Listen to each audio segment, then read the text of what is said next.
Si tu penses qu'il faut être extraverti ou avoir des milliers d'abonnés pour avoir un personal branding qui est efficace et impactant, ben, sorry not sorry, mais tu te trompes totalement.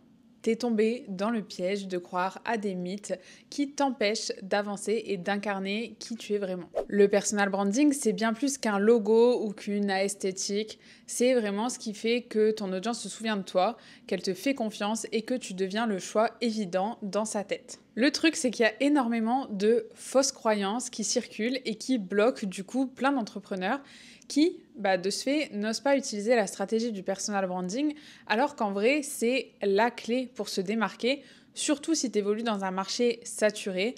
Par exemple, tu es coach business, coach sportive, community manager, assistante virtuelle, tous ces métiers-là qui sont totalement saturés. Le personal branding, c'est vraiment la clé pour te démarquer. Aujourd'hui, moi, je suis là pour débunker avec toi 7 mythes courants pour que tu arrêtes de t'auto-saboter et que tu aies envie d'utiliser le personal branding pour devenir la star de ton domaine et transformer ton audience en fangirl qui te suivent pour qui tu es et non pas seulement pour ce que tu fais. Alors, le premier mythe que je voulais évoquer, c'est que pour faire du personal branding, il faut être extraverti.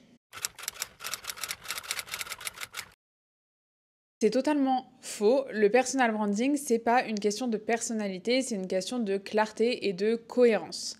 Il y a plein d'introvertis qui sont ultra influentes. Je peux par exemple te citer Emma Chamberlain, Marie Forleo, qui est une entrepreneure à succès immense aux États-Unis, ou même Enjoy Phoenix, qui se revendique comme une grande introvertie et qui pourtant est une figure de YouTube depuis 15 ans.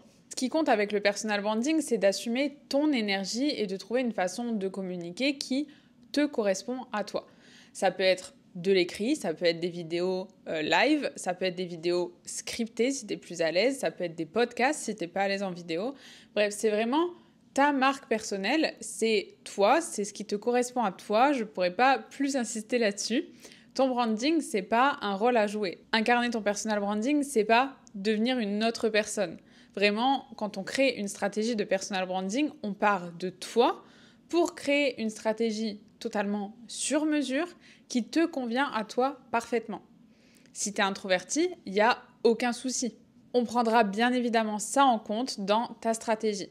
Par exemple, si tu es une grande introvertie timide, j'irai pas te demander de faire un live Instagram tous les matins si tu détestes te montrer et que tu n'es pas à l'aise avec le direct. Vraiment, ce que je voudrais que tu retiennes, c'est que le personal branding, il y a le mot personnel dedans. Personnel, c'est toi, totalement sur mesure, ce qui te convient à toi, et ça conviendra peut-être pas forcément à quelqu'un d'autre, mais c'est là la beauté du personal branding. Mythe numéro 2 qui me chiffonne, c'est que pour faire du personal branding, il faut soi-disant avoir beaucoup d'abonnés. Là encore, c'est totalement faux. Pourquoi ? Tout simplement parce qu'une audience massive, ça ne veut pas dire une audience engagée.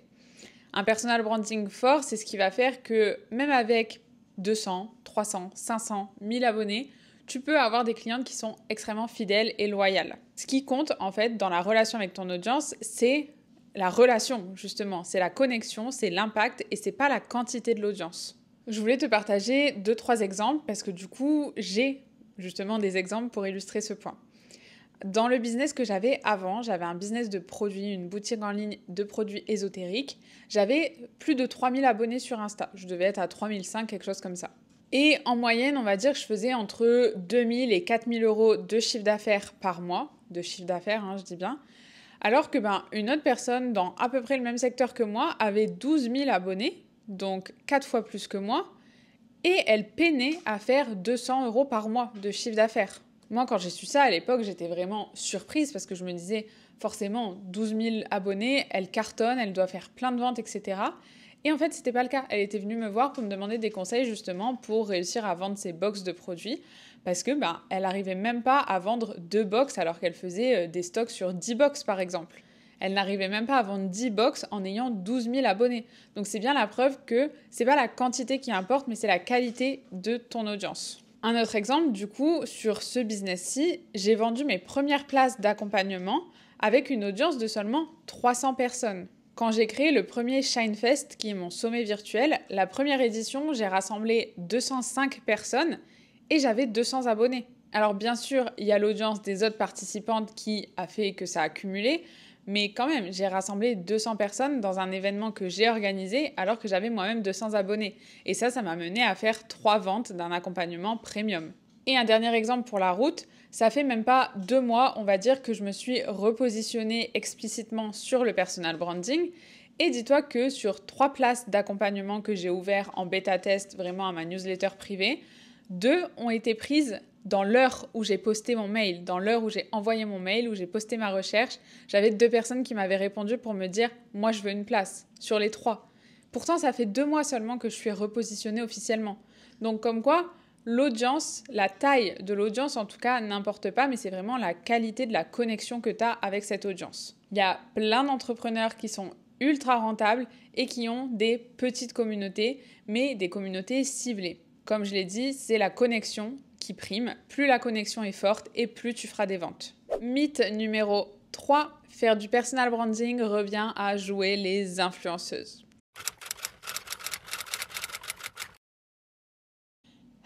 Celui-ci, de mythe, il a la vie dure. Vraiment, toutes les personnes avec qui j'échange sur le personal branding et qui sont un peu frileuses ont cet a priori de dire « mais moi, j'ai pas envie d'être influenceuse en fait ».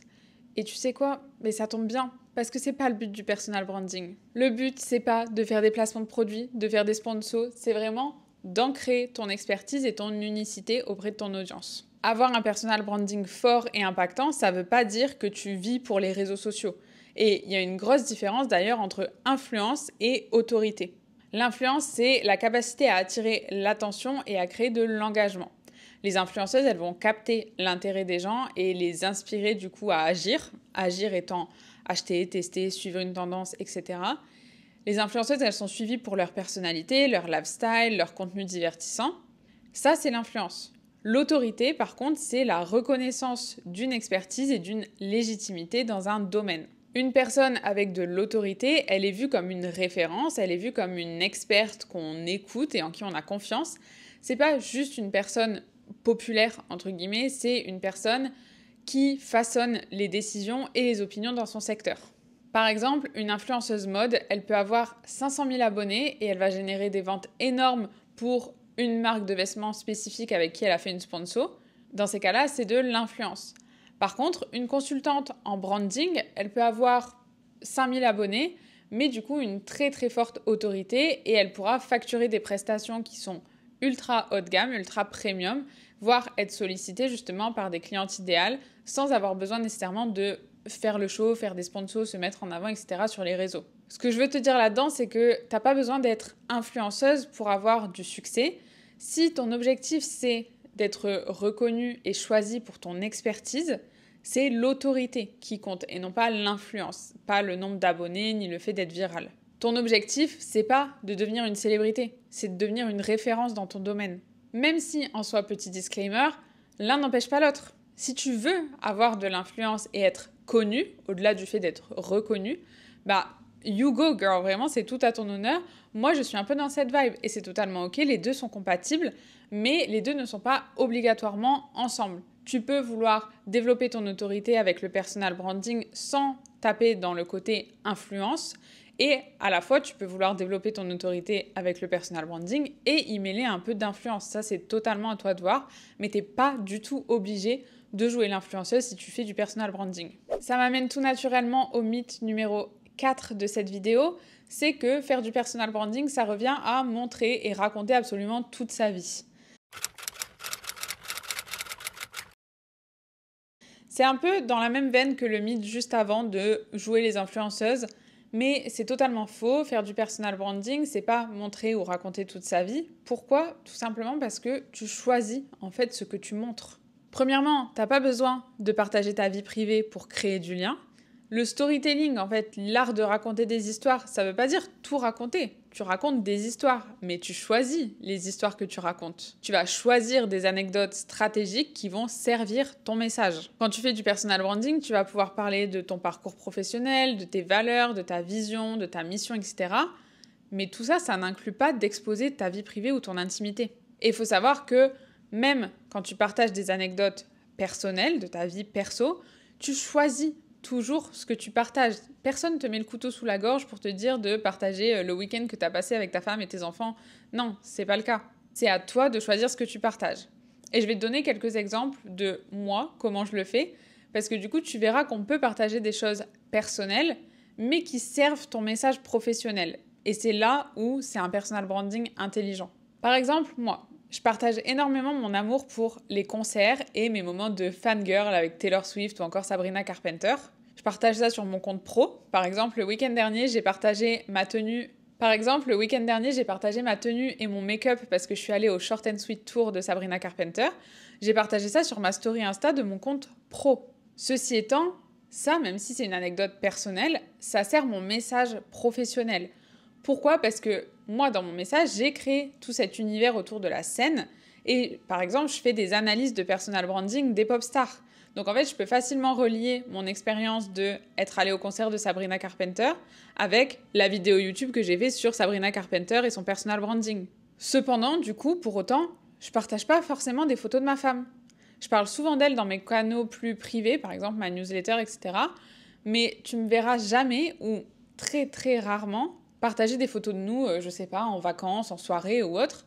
Ça veut pas dire que je veux la cacher, juste que ça sert pas mon message en fait, ça sert pas le message que j'ai envie de transmettre, donc là pour le coup ça reste du perso qui n'a pas vraiment d'influence sur le pro. Donc non, conclusion, tu n'es pas obligé du tout de raconter toute ta vie ou de montrer toute ta vie, et dans tous les cas ce que tu montres c'est toi qui le choisis, t'es maître de ce que tu partages sur les réseaux. Donc ça, ne te sens pas du tout obligé de tout montrer juste sous prétexte que tu fais du personal branding. On passe au 5e mythe, c'est que faire du personal branding, ça équivaut à avoir une très belle identité visuelle. Alors, je vais devoir nuancer mes propos parce que je peux pas te dire que c'est totalement faux, mais c'est vraiment loin d'être la vérité. Dans le sens où un branding visuel impactant, c'est un vrai outil pour te démarquer. C'est pas la fondation de ton personal branding, loin de là. Le visuel, il est très important, bien sûr, mais en réalité, je te dirais que dans toute une stratégie de personal branding, ton branding visuel, donc tes couleurs, tes typos, ton logo, blablabla, ça doit représenter honnêtement 10-20% grand max de ta stratégie, de toute ta stratégie de personal branding. Donc certes, une identité visuelle, elle attire, mais c'est le personal branding qui va retenir les gens. On peut être attiré par tes visuels, mais c'est ta personnalité qui va nous faire rester. Ce qui fait la différence, c'est vraiment ton message, ta mission, tes valeurs, la façon justement dont tu te démarques. On arrive à l'avant-dernier point et pas des moindres, c'est que le personal branding, c'est que du marketing et il n'y a rien d'authentique. Alors ça, qu'est-ce que ça peut m'énerver quand j'entends ça ? Parce que le personal branding, oui, certes, c'est une stratégie marketing. Mais si c'est bien fait, c'est justement 100% authentique. C'est pas se vendre, le personal branding, c'est vraiment se révéler, toi, ta personnalité, ce qui fait que tu es qui tu es, de façon stratégique, certes, mais du coup, il s'agit pas du tout de jouer un rôle, il s'agit juste d'assumer, en fait, qui tu es, vraiment à 100%, en mettant en avant les bonnes facettes de ta personnalité pour ton audience et ton expertise. Un bon personal branding, il va attirer les personnes idéales, les clients avec qui tu rêverais de travailler, sans que tu aies justement à forcer ou à te démener pour les chercher. Et le but du personal branding, c'est vraiment, je le répète, de créer une stratégie sur mesure qui colle 100% à toi, à qui tu es, à ta personnalité, à tes valeurs, à tes histoires, tes objectifs, ta vision. Bref, le personal branding, il part de toi. Donc oui, c'est censé être 100% authentique, justement. Et d'ailleurs, je voulais rajouter un petit peu ce point, les mots stratégie ou marketing, c'est pas des gros mots. La stratégie et le marketing, c'est deux notions qui sont essentielles quand tu es entrepreneur, si tu veux réussir et si tu veux atteindre tes objectifs. Tu auras énormément de mal à atteindre tes objectifs, à atteindre tes ambitions, ta vision, etc. si tu n'as pas de stratégie et si tu ne fais pas de marketing. Donc il faut arrêter de penser que marketing égale mensonge ou marketing égale voleur, etc. C'est vraiment pas le cas. Et alors attention, il y en a pour qui c'est le cas, hein. Je dis pas, il y a toujours des exceptions, mais le marketing éthique et authentique, ça existe aussi. Et c'est ce qu'on fait avec le personal branding. Et on arrive enfin au dernier mythe, au 7e mythe de cette vidéo. C'est que une fois que ton personal branding est en place, ça y est, c'est fait, on peut le barrer de la to-do list et c'est fini. Ça, c'est vraiment une grosse erreur si tu penses ça, parce que ton branding, ton personal branding, il va évoluer constamment avec toi.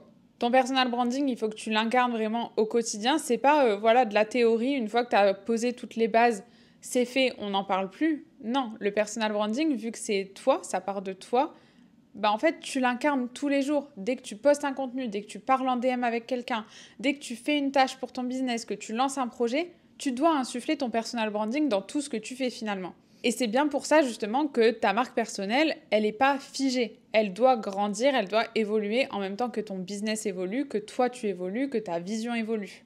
Et c'est normal que tout ça évolue. On est des humains. Forcément, on va évoluer au fur et à mesure de nos expériences, de notre temps, de notre âge, de nos histoires, bref, de tout ce qui fait qu'on est qui on est finalement. Donc c'est normal que tout ça évolue. Et d'ailleurs, même les plus grandes marques, elles font évoluer leur image de marque. On a par exemple Apple ou Nike qui ont fait des rebranding aussi.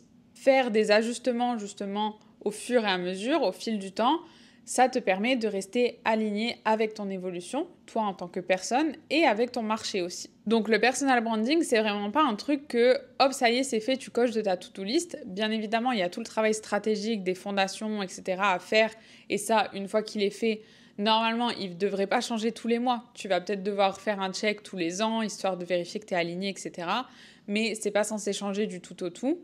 Par contre, dans la façon dont tu le montres au quotidien, bah, c'est au quotidien en fait. Donc c'est vraiment quelque chose qui est à incarner tous les jours à chaque fois que tu fais quelque chose pour ton business. Voilà, on en a fini avec les 7 mythes que je t'ai présentés dans cette vidéo. Maintenant que tu sais ce qui est vrai et ce qui est faux sur le personal branding, la vraie question c'est comment l'appliquer au quotidien pour te démarquer et devenir la star de ton domaine. Et pour terminer, je voudrais te dire rapidement que c'est exactement ce qu'on fait dans le Shine Club. Je t'aide à définir et à incarner ton personal branding au quotidien, justement, à prendre ta place et à faire en sorte que ton audience devienne fan de toi et de ton message. Donc si jamais tu te sens prête à devenir la star de ton domaine, le lien sera dans la description. Pour terminer cette vidéo, je suis très curieuse, je suis toujours quelqu'un de curieuse, mais du coup je voudrais que tu me dises en commentaire quel mythe t'avais pris pour argent comptant ou auquel t'as cru pendant peut-être un petit moment. Et si jamais tu as d'autres questions ou d'autres a priori sur le personal branding que j'aurais pas évoqué ici, n'hésite pas à me les partager aussi en commentaire, je me ferai un grand plaisir de te répondre. En attendant, je te remercie de m'avoir écouté, j'espère que ça t'aura aidé et je te dis à très vite dans une prochaine vidéo. Bye!